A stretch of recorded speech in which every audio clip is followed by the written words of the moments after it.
Hello नमस्कार दोस्तों, स्वागत है आप सभी का सत्या एक्सीलेंट यूट्यूब चैनल पे। दोस्तों, यदि आप आईटीआई के स्टूडेंट हैं तो आप इस वीडियो को अंत तक देखिएगा। और आईटीआई संबंधित कोई भी जॉब आती है या कोई भी वैकेंसी आती है या आईटीआई संबंधित कैंपस लगता है या रोजगार मेला लगता है, यदि उसकी भी जानकारी आप साथ में पाना चाहते हैं तो नीचे आपको एक रेड कलर का बटन दिखेगा, सब्सक्राइब इस पे लिखा होगा, उसको दबाकर बगल में घंटी वाला आइकन को दबाकर और नोटिफिकेशन पे क्लिक कीजिएगा ताकि हमारी हर एक वीडियो आप तक पहुंचे और उसका आप लाभ उठा पाएँ। तो दोस्तों, आज की जो भी यहाँ पर वैकेंसी निकल के आ रही है, अप्रेंटिसशिप के पद पर वैकेंसी निकल के आ रही है, जो लोग आईटीआई कंप्लीट कर लिए वो लोग फार्म को अप्लाई कर सकते हैं। और ये जो आपकी वैकेंसी निकल के आ रही है एलएमको की तरफ से आ रही है, अर्थात सहायक उत्पादन केंद्र एलएमको की तरफ से आपकी वैकेंसी निकल के आ रही है, जिसका जॉब लोकेशन जबलपुर रखा गया है। ये दोस्तों जो आपकी वैकेंसी है ये ऑल इंडिया वैकेंसी, आप किसी भी स्टेट के रहने वाले हैं फॉर्म को अप्लाई कर सकते हैं। बशर्ते यहाँ पर देख लीजिएगा कि किन किन ट्रेडों के लिए यहाँ पर अनिवार्यता रखी गई है।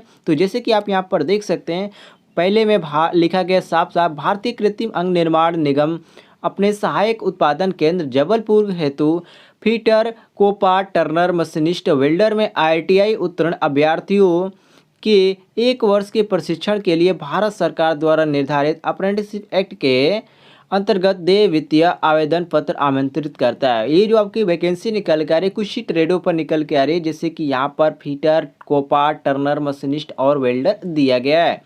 चलिए यहाँ पर बात कर लेते हैं इसकी लास्ट डेट की। और ये जो आपका फॉर्म है किससे आपका आवेदन किया जाएगा, तो इसमें साफ लिखा गया आवेदन पत्र प्राप्त करने की अंतिम तिथि है 24/8/2020 और वित्तीय वितरण हेतु हमारे www.lemco.in पर लॉगिन करें और हमारे वेबसाइट से संपर्क में बने रहे। निगम द्वारा संबंध में अलग से कोई भी जानकारी नहीं दी जाएगी। मतलब कि इस वेबसाइट के अंतर्गत ही आपको जो जानकारी मिलेगी वो आपको जानकारी मिलेगी। यहाँ पर आप देख सकते हैं बहुत सारे स्टूडेंट को कन्फ्यूजन रहता है कि ये जो आपका फॉर्म है केवल एससीबीटी अप्लाई कर सकते हैं या एनसीबीटी। तो ये जो आपका फॉर्म है, चाहे आप एससीबीटी के आप आईटीआई के हैं या आप एससीबीटी से आईटीआई के हैं, आप इस फॉर्म को अप्लाई कर सकते हैं। बात करते हैं दोस्तों यहाँ पर कुछ मापदंड की। तो यहाँ पर साफ लिखा गया उम्मीदवार को भारत का एक नागरिक होना चाहिए और उम्मीदवार को दिनांक 24/8/2020 की न्यूनतम आयु 18 वर्ष पूर्ण होनी चाहिए, तभी वो लोग फॉर्म को अप्लाई कर सकते हैं। इसको आप ध्यान रखिएगा। इसमें और भी बहुत सारी जानकारी दी गई और विशेष तो कोपा वालों के लिए दी गई। जैसे कि आप देख सकते हैं कोपा वालों के लिए दिया गया है कि नेशनल ट्रेड सर्टिफिकेट, अर्थात यहाँ पर कंप्यूटर ऑपरेटर एवं प्रोग्रामिंग असिस्टेंट के लिए national council for vocational training द्वारा जारी होना चाहिए। ठीक है, मतलब कोपा के लिए यहाँ पर विशेष रखा गया कि एनसीबीटी से आपका होना चाहिए मार्कशीट, तभी आप फॉर्म को अप्लाई कर सकते हैं। आगे इसमें दोस्तों लिखा गया है चयन अभ्यर्थियों की प्रशिक्षण की अवधि 1 वर्ष है। मतलब कि इसमें जो आपको ट्रेनिंग पीरियड रहेगा वो आपका 1 ईयर का रहेगा, जिसमें आप ट्रेनिंग कर पाएंगे। और भी दोस्तों यहाँ पर चयन प्रक्रिया के अंतर्गत बहुत सारी जानकारी दी गई है, जैसे कि यहाँ पर जो मेरिट आपका बनेगा तो इसमें प्रतिशत लगाया गया है कि कितने प्रतिशत पे आप अप्लाई कर सकते हैं। तो प्रत्येक ट्रेड के लिए अर्हता परीक्षा में प्राप्त किए गए अंकों का आधारित हाई स्कूल अंकों के लिए 70% अधीनता है। और यहाँ पर आईटीआई अंकों में यहाँ पर 30%, मतलब कि यदि आपके मार्कशीट में हाई स्कूल में यदि 70% है और आईटीआई में 30% भी है तो आप इसको अप्लाई कर सकते हैं। और यदि आप अप्लाई कर देते हैं तो इसी के अनुसार आपकी एक मेरिट तैयार की जाएगी और उसके बाद इसमें एक मेरिट बनेगा और उसके बाद अप्रेंटिसशिप के लिए इसमें आपको सेलेक्ट किया जाएगा मेरिट के अनुसार। तो इस बातों को आप ध्यान रखिएगा। और भी दोस्तों यहाँ पर बहुत सारी जानकारी दी गई, जैसे कि आप देख सकते हैं जो फार्म है आपको कैसे भरना है। तो ये जो आपका फार्म है ये आपका ऑनलाइन नहीं है, मैं आपको पहले ही बता देता हूँ। ये जो आपका फार्म है ऑफलाइन फार्म भरा जाएगा, इसमें ऑनलाइन की कोई भी सुविधा नहीं दी गई है। जैसे कि ये दोस्तों आपके सामने जो आपका ये दिखाया जा रहा है ये आपका फार्म है।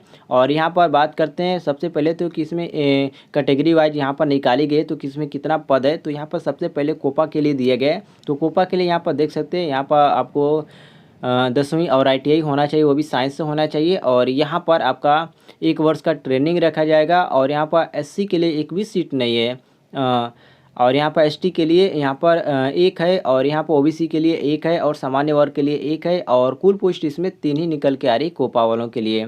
और फीटर की बात करें दोस्तों तो यहाँ पर फीटर के लिए 1 वर्ष की अवधि रखी गई, जिसमें सेम इसमें क्वालिफिकेशन मांगी गई है 10वीं ITI। और इसमें आपको देख सकते हैं इसमें आपको SC के लिए 1 मिलता है और ST के लिए कोई भी पद नहीं है और OBC के लिए 1 है और यहाँ पर सामान्य वर्ग के लिए 1 है और कुल पोस्ट इसमें 3 है।